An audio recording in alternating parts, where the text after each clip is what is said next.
ป่าขนาดนี้มีแต่ป่าทั้งหมดทุกคนอันนี้นี่ป่าบอกง่ายเราย่างไว้ได้ว้าวนั่นต้นนะอันนี้ป่าครึ่งนะนี่ไหมน้ำนี่เป็นตุกไปน้ำคลองพอได้น้ำซีนวลนี่ได้ขุดมันไหลลงพูดมองนั้นเป็นบ้างเบิ้ล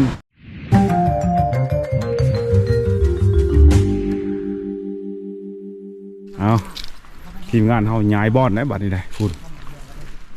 เครื่องของสัมภาระมาลุงตุ้งนิ่งสิครบมัดนี่ถึงทันได้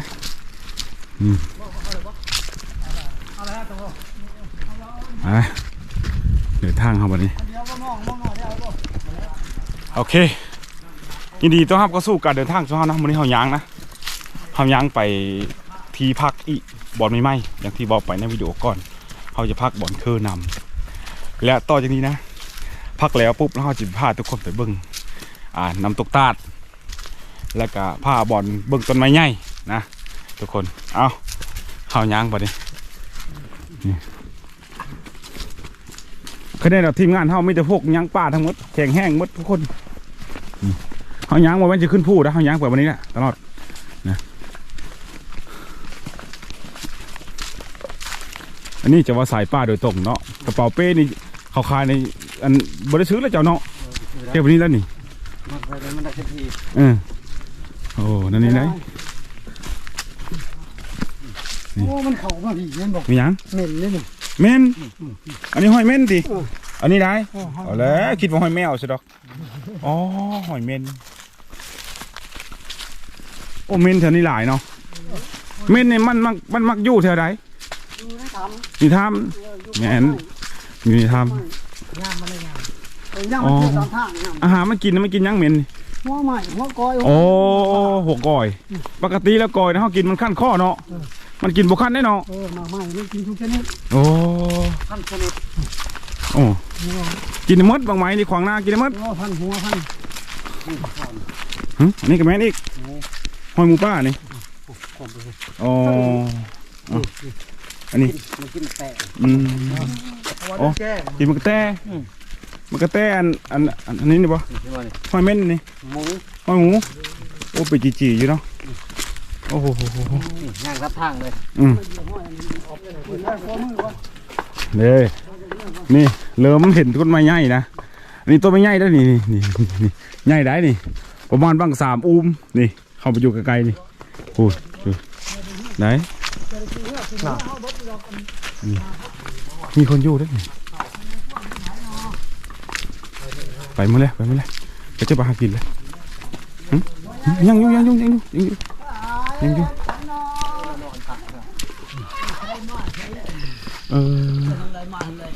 บอฮะพบกันนี่แหละเจ้ามาถ่ายคลิปอยู่แถวนี้เลยเอาแล้วตำรวจมาหาจับพวกถ่ายคลิปใครแฉนงนี่พบกันอีกแล้วเฮาสบายใช่เหรอเด้ปีกายนี่ก็พบเพิ่นปีนี้ก็พบเพิ่นน้ำใหญ่ได้สิใช่เอาเจอมาจากมือแล้วนี่ฮะ4 มือได้ยังแน่ปลามีแต่ปลาปลาปลาฝาดิปลาครึ่งดิเอาเลยปลายังแน่สิได้นี่ใช่มานำกันจะคนผู้เดียวข่อยผู้เดียวน่ะก็มาผู้เดียวเอาก็เดี๋ยวมานำกันแล้วมาพักนำกันดิซื้ออ๋อพอเท่าเพิ่นนั่งอยู่อู่นี่ปีกายนี่ก็มาพบเพิ่นก็มักหากินปีนี้มาพบพอดีเราก็เท่าลงอีกปีนึงแต่ว่าค่อยก็เท่าลงอีกปีนึงหน้าป่าแล้วทุกคนเอ้ยเราว่าไม่ได้ป่าเนี่ยมาโตลูกโตหลานโอ้ยนะป่าขนาดนี้มีแต่ป่าทั้งหมดทุกคนอันนี้นี่ป่าบอกง่ายเราย่างไว้ได้นี่แม่นหมดแล้วนี่ทุกป่านี่อยู่นี่หมดเลยอันนี้ปลาลังเกาะนี่เบิ่งออกอยู่นี่ปลาลังเกาะปลาหางแดงพวกนี้แม่นหมดเลยนี่เราฉีเลี้ยงไว้เลยเพราะว่าที่เราน่ะเห็ดแห้งไว้คือมันจะกันบูดกันอย่างนั้นกันเน่าเด้เห็ดแห้งไว้วันนี้เมื่อไรก็แกงเลยนะแกงซื้อฟักซื้อมีนะอันนี้มีอย่างเปิดมือความลงไปว้าวนั่นต้นนะอันนี้ปลาครึ่งนะนี่แม่นปลาครึ่งวันนี้แม่นบ่ปลาครึ่งปลาลังเกาะนี่ ปลาเพียงเลยโอ้โอ้ใส่หม้อใส่หม้อนะ เอาใส่สิถ้าเฮานี่5คนน่ะขึ้นได้บ่เลยหึ พอผูกความเชือกขาด โอ้บ่ได้เด้อ5คนนี่เชอะ โอ้คือบ่ได้ย่างโล ย่างก็ได้อะย่างบ่แต่ว่าต้องได้ใส่เฮอได้ผู้นึงเอาเฮอไป บ่2คนแล้วเว้ย 2คนเอาเฮอไปเนาะ มาลงมาเอาเนื้อช่วยกันก่อน ไป มาขึ้นบ่ได้ ใส่อยู่ใส่ นี่ เอาเลยเอา ก็ลักไปจนเบิด เอาโอเค มันจะได้มัน เฮาได้เฮอเพิ่นแล้วเพิ่นสิเอาเฮอนี่ไปพุ่นนั่นน่ะแต่ว่าเฮายังเอาก็ยังได้เฮายังไปพุ่นก็ได้เฮายังไปก่อนแล้วเพิ่นเอาเฮอไปหลังเพราะว่ามื้อแรงเนี่ยต้องได้ใส่หม้องใส่เป็นเพกเฮาต้องได้ใส่เฮอนะโอเคขอยังไปก่อนเด้อเด้อโชคดีโอเคจนนั้นค่อยจังมาหาใหม่บางเทื่อมื้อแรงก็เจ้าบ่ได้แรงแล้วจะมาอยู่เราคนจะกูเพียกให้ไป โอเคเด้ป้าเขามัน นี่อันน่ะ เอาลงไป นี่ ป้าเขามันไง เขตมะนาวแล้วได้นี่ประมาณครึ่งโลนี่เราหาการเอา ใช่ นี่ปลาไม้แถวนี้โอ้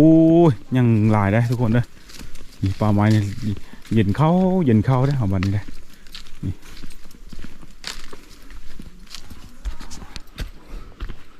นี่ต้นไม้แต่ละต้น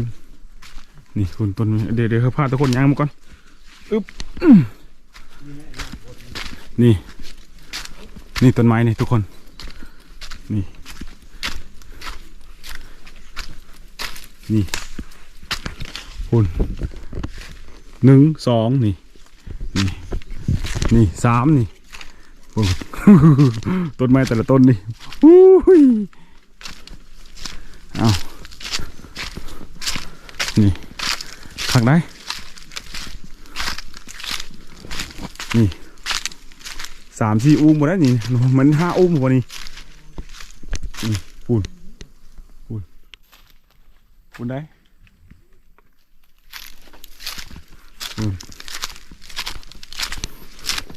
นี่อันนี้ง่ายตัวนี้โอ้นี่ออมเลยยางออมนะนี่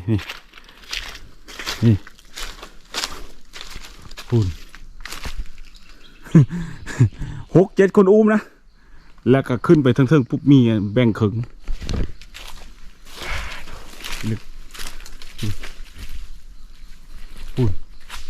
โอ้ยเขาว่าคนธรรมดานะถ้าบักต้นไม้นี้นะ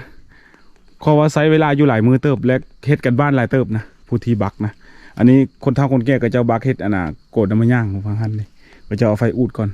แล้วเฮ็ดน้ำมันย่างออกมาแล้วเขาก็ตักไปใช้ประโยชน์นะ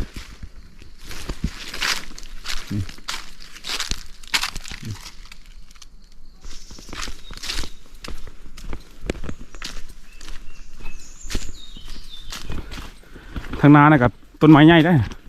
มันย่างนะได้ละ3 อุ้มนี่ขนาดเลยต้นนี้ก็ได้ต้นไม้ย่างต้นนี้นี่เขาเบิ่งก่อนโอ้ อันนี้นี่ก็จะอุดตะข้าวงั้นแล้วนี่ตะข้าวปูคนละนี่ต้นไม้ย่างนี่อันนี้น้ำมันย่างออกเลยนี่ออกถือว่าเอาไปใช้งานได้นะไปเฮ็ดอันน่ะกระบอกก็ได้โดยที่เอาคอนเดาะนะมาคุกกับตัวนี้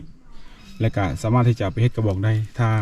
ถ้ามีโคมนะในสมัยก่อนคือเจ้าเฮ็ดเด้ผมมีโคมมีไฟสายนี่มันย่างสูงตัวนี้ใหญ่ใครว่าหน้านี่ประมาณ1 เมตรปลายนะ1.60 ประมาณนึงเบิ่งนะเส้นผ่านศูนย์กลางได้อันนี้คนเท่ากันดิไฟเหอะไปอยู่อันไหนไฟเหอะโอเคป่ะโอเคอ้าวไปลัดกันบนอยู่เขาจะพูดบนอยู่เขาเป็นไฟเหอะเลาะไปได้แต่ต้องเขายางนะเอาเลาะไปนี่ทุกคนเลยอันนี้เป็นการละลายไขมันในเมื่อเขาอยู่บนที่มันสบายแล้วมันกับการเผาผลาญไขมันเมื่อกี้มันบอกเลิกอายุเด้เขาไม่แม่นว่า17 18 19 ปี เอาย่างต่อไปครับวันนี้โธ่อันนี้คือทางนี่ต้องไต่ไม้วันนี้นะถ้าเราจักก็ต้องไต่ไม้วันนี้ไปนะถ้าพอพี่เราจักไป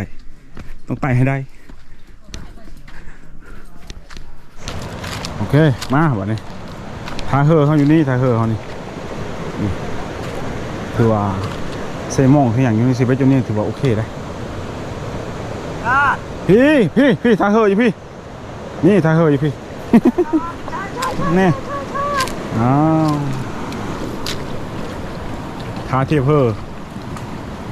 นะ ผ่านร้องบกผ่านขี้เหือ น้ำพันกี่เฮอนี่เนาะ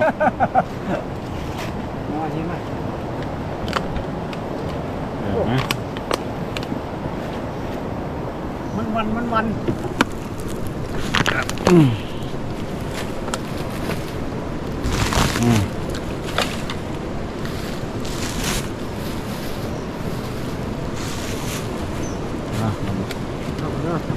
โอเค ขึ้นไปเชียงมันก่อน ไปบอกได้เฮอลงมาจอดดิใช่ไหมเอามาผูกไว้อันนี้เป็นทางขึ้นเขาได้นี่ทางขึ้นทาง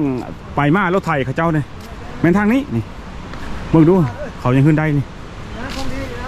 นี่นี่อ๋อนะโหขี้ซึ่งนะนะทางขึ้นรถไถเขาได้นี่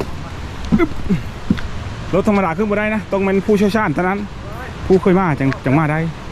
นี่มาธรรมดาได้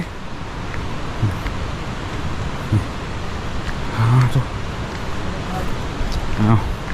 พูดน้ำตัวตัดกงคุณทุกคนนะเป็นน้ำรับน้ำเซโนนรับน้ำเซโนนแล้วน้ำมันจะลงมาแต่พูดแล้วเป็นมันน้ำตกตัดมันน้ำมันแห้งปุ๊บมันก็ยุ่มงเดียวกันเลยน้ำแห้งได้น้ำตกตัดในสูงประมาณ15 เมตรหรือ20อันนี้เขาค่อยตะไก่ประมาณ100 เมตรก็ยังเห็นซ้ำนี้นะโอ้ขนาดไหนคือว่าเอาใดน้อยเข้าไปป้อนให้ปุ๊บเนี่ยสามารถผลิตกระแสไฟฟ้าได้เลยนะแบบใส่แบบย่อมๆครอบครัวนะนี่เดี๋ยวทีมงานอะไรกูต้องได้ไหมล่ะ ฮึบต้องได้ไหมล่ะยัง ต้นทาง โอเคว่าอันนี้เทิงตัดแล้วนี่เฮ้ย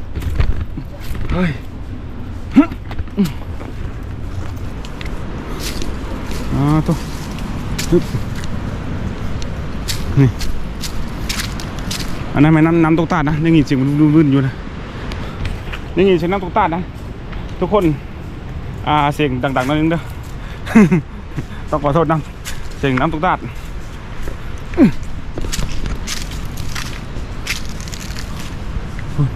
ทีมงานเขาอยู่ท่าแล้วตัวมือแรง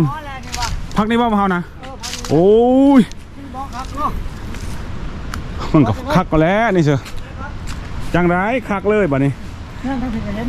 อันนี้แม่น้ำตกตาดกงนี่เฮายางปะนี่กะโอ้ย50 เมตรบ่ถึง50 เมตรซ้ำนี่ตัวโอเค พอใช้พวกนี้นู่นนี่สบายอย่าไปทวงมันเอาจะห่ออาบน้ำกันบ่อยอาบน้ำบ่มันนี่อาบน้ำอยู่นี่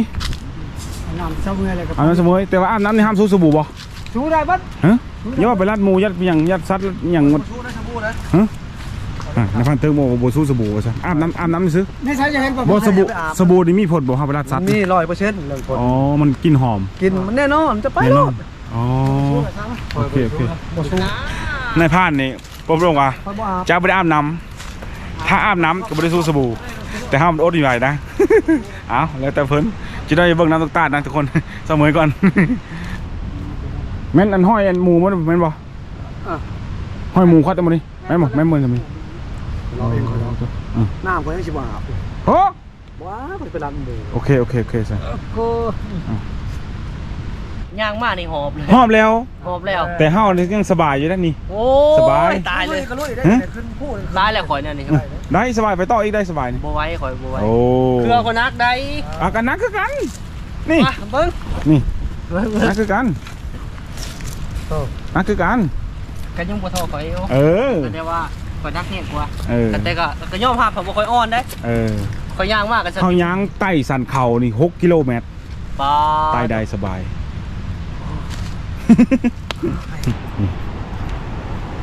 ที่เฮาอยู่นี่เป็นฝั่งของ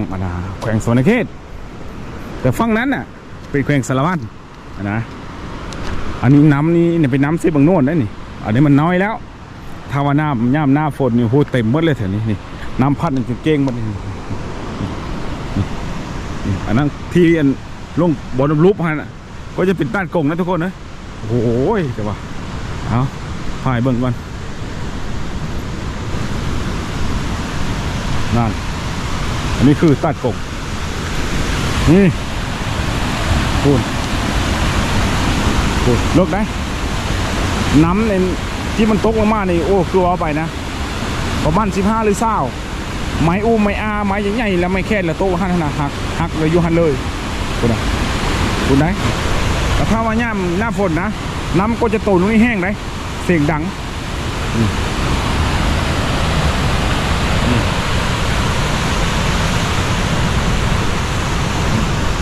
ี่เน่าผมอยากอยู่ใกล้ไปไหนถ้าอยู่ใกล้ลายเกินไปนะมันอัตราการเสี่ยงสูงน้ำนี่เป็นตกไปน้ำคลองพอได้น้ำเซนวนนี่ได้ขุดมันไหลลงพูดมองนั้นเป็นบางเบิ้ลแล้วปลาเครื่องมันอยู่แถวนั้นลายปลาเครื่องได้ทางเทิงบ่มีปลาเครื่องเพราะว่าป่านี่มันขึ้นยากนะนี่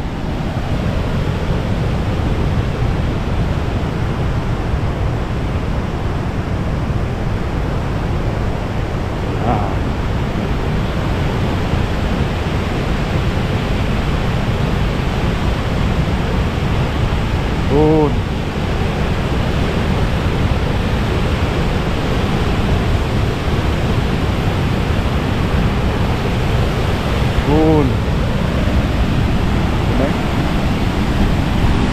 ถ้าว่าสิลงไปนะแต่ว่าเขามีสามารถที่จะลงได้เพราะว่ามันทางลงอีกบนนึงปุ๊บนะก็เลยว่าเอ้ามือเสาหรือมือนาก่อนนะเพราะว่าเขาจะพาไปหากินนะเห็นไหมเลิกได้เลิก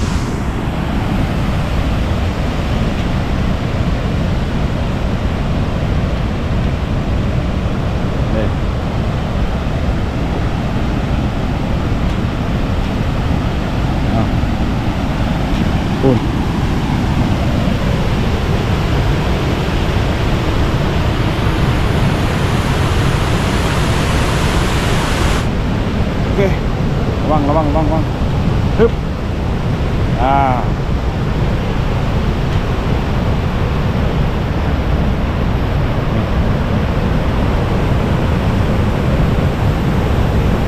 นี่อันนี้นี่ถ้าว่าเขาลงไปอีนะถ้าว่าเขาเหยียบตัวนี้ปุ๊บมันมีสิทธิ์ที่จะล้วงลงได้นี่มันแตกกันนี่เขาแตกด้าน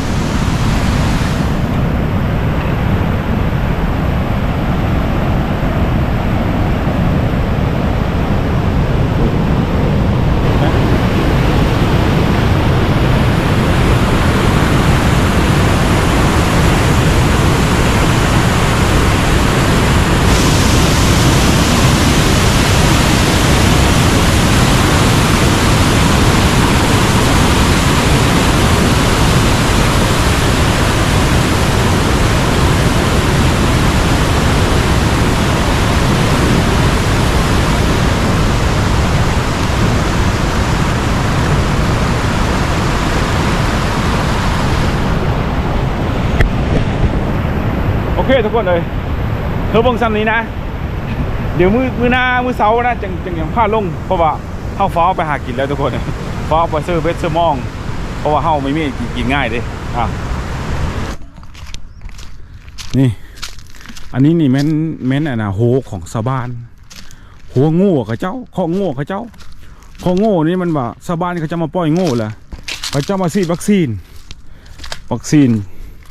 แล้วเขาไล่เขานี่โง่เขานี่ไล่เขานี่ปุ๊บแล้วตันไว้แล้วซักโง่แต่ละโตนะพอโง่ของชาวบ้านมาปล่อยอยู่แถวนี้เลยนะ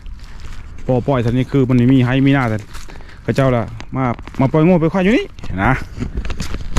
โอเคไปหาป่าโต้บัดนี้เฮาหาได้มองยังหอยฟ้านลูกฟ้านเอ้าบัดนี้ ทีมงานเราเห็นลูกฟ้านแล่นตัดหน้า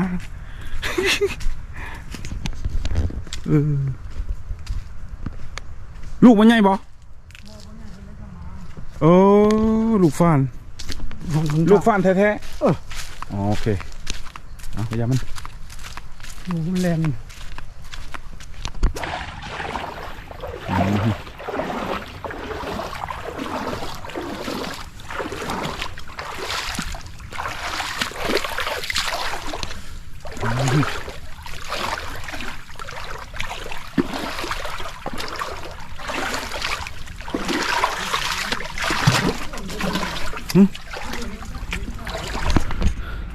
ก็ถือว่าโห้ยสายนี้นะตกเศษบงโนนก็เฮาก็สิหาป่าอยู่ในเศษนี่ในโหนนี่แหละตรงนี้โอเคแล้วนี่ยังเลยนี่ป่านี่คือสิร้ายแถวนี้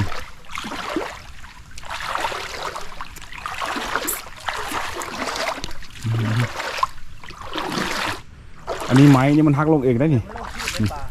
ไม่ค่อยเข้าระหว่างให้เป็นอันนี้ก็ บอกให้เราย่างมาโลด แก้วเอามานี่นี่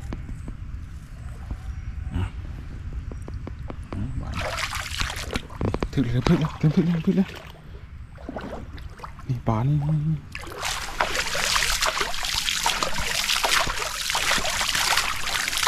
เอามองเขาอยู่พุ่นแหละมองเขานี่เขาสิไล่ปลาพวกนี้ลงหมดพุ่นตอนลงพุ่นนะปลาซิวที่เขาสิไปกินแรกอยู่ตรงนั้นหรือว่าตอนเทงนี่นะ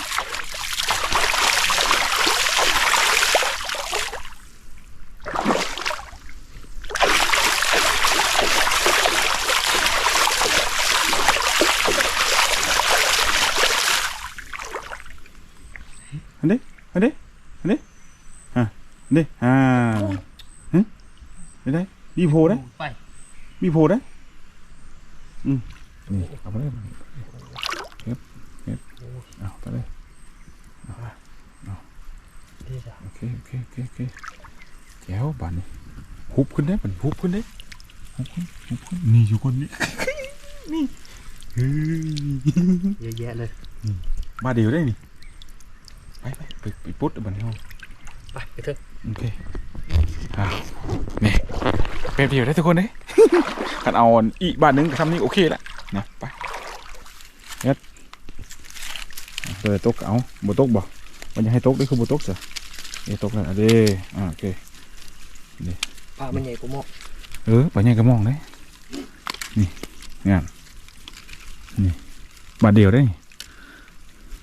มันไม่มีใครเอาเนาะแถวนี้พ่อจะเอาเนี่ยนี่อยู่ไกลพูด อยู่ไก่ป้าไก่บ้านเขาจะได้ไปชิวโอ้เขามาพี่ช้ำ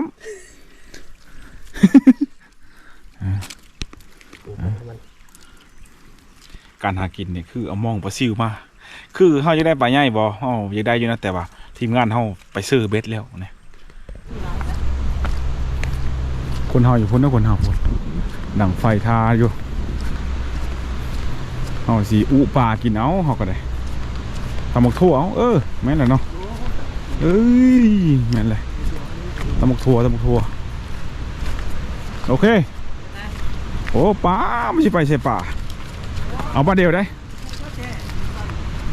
ใช่เถอะเด็กใช่จะได้ เราบัดผ้าไปพุ่นนะโอเคนี่ไล่ปลาเดียวได้นี่โอเคอยู่นะไล่ปลาเดียวพอเลย มองใหญ่บริใช่ไหม บ่เลยที่ข้านพยายาม โอ้ใช่ไปโน้ มันอยู่ให้ทำเลบริได้ทำเลอยู่นั่นนะ เมื่อไหร่ก็ ทำเลอยู่นี่ดีกว่าเอานี้เลยนี่โอเควันนี้เดี๋ยวขอเวลากินข้าวก่อนเฮ็ดอยู่ให้กินก่อนทุกคนเลยแล้วก็ปิดวิดีโอไว้ช่ำนี้นะมื้ออื่นมื้อต่อมาแล้วเฮาสิหาเฮอเบิ่งตัดกงเพราะว่าที่เฮาบ่ได้เฮอเบิ่งทั้งลุ้มนี่คือเฮาฟ้าวไปหากินเฮาจึงเข้าเด้เขาเทมันถึงกินแล้วมื้ออื่นนะ จะลงฮอดพุ่นฮอดลงฮอดหลุมตาดแล้วจะถ่ายเฮอเบิ่งงามๆได้ทุกคนเลยโอเควิดีโอหน้าจะว่ากันไหมกินข้าวกินน้ำก่อนให้กินข้าวก่อนบ๊ายบายพี่น้องขอบเจอที่ติดตามรับชมนะทุกคน